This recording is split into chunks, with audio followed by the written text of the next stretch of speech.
When we talk about Endlers, we have to talk about really where the Endlers came from in the Venezuela area.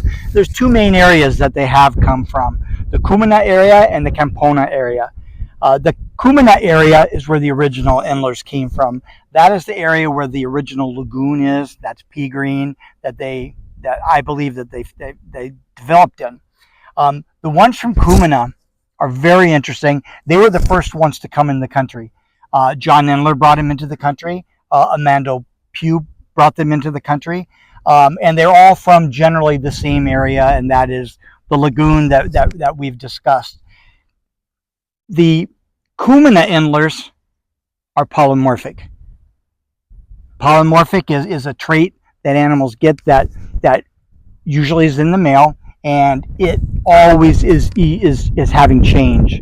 It's how they signify their color, and they earn their right to breed. And the Cumana Endlers are polymorphic, no matter which ones you get. Whether you have black bar, whether you have peacocks, whether you have orchids, whether you have Marty snakeskin orchids, they're all polymorphic. And what does that mean? Again, that means that they're always going to change. They're always in the process of changing. It is not unusual to have a tank of black bars and have to pull out orchids, have to pull out ones that have just a couple little things that are just a little different. Now, the Campona area is different. And most of this area is really in the floodplain and the tributaries and the waterways that go into the main lagoon. And that doesn't mean these are not Endlers. It just means that they were subject to more differences in breeding. Some of it probably is some guppy influence. Most of these in the Campona area was brought over from a guy in Europe, Philip Viezan. Him and his company or his family, they went to Venezuela and they picked up Endlers. They took them back and they bred them in their fish room, which I have to say, the job that he did breeding the Endlers that we call the Campona Endlers was remarkable. It's the best breeding that I've ever seen. I mean, I'm sure that most of what he had, I believe that they still had polymorphic traits. However, he actually bred that out. So when you get like a Blue Star or a Silverado or an El Tigre, they're the same. They're the same. And you put them in a tank and you let them grow, they're always going to be the same. Spot on the same. Almost like that is exactly how they would always be. That's traits that were bred in, and Philip must be a master breeder. Now I know that he had a friend, I think in the Midwest or Kansas area, who was a master breeder as well, that he had help him bring and stabilize the lines. But the point is the Campona Endlers, they are different. But they're very beautiful and they're very consistent and they're very good.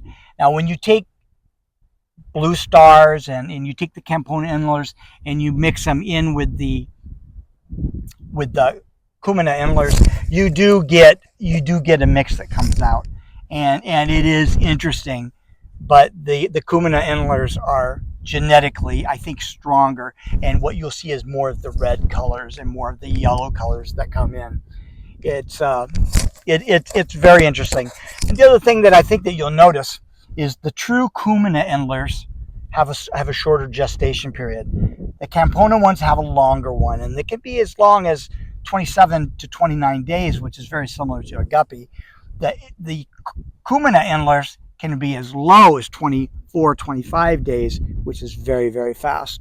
I think that is a trait that you see, and it changes because as Endlers are hybrid out, their gestation period changes.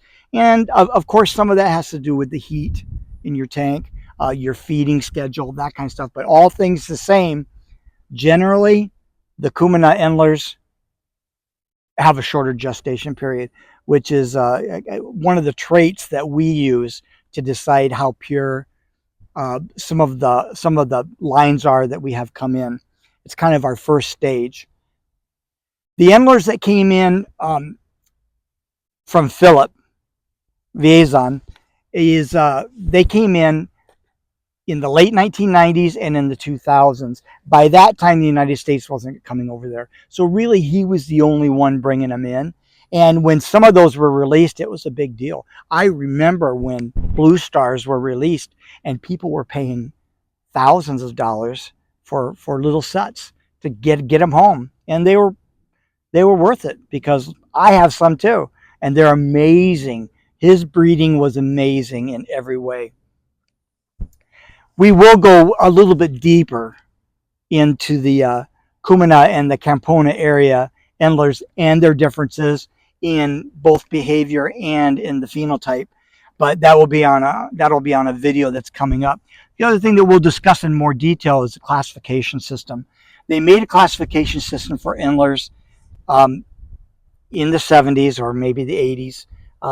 It was loosely made. Doesn't To me, there's faults in it, and we redid a classification system 4 years ago. It makes a lot more sense, and it accommodates Cumana and Campona as separate entities while still under the heading of an Endler. Thank you so much for another good day. We'll talk soon. Bye bye.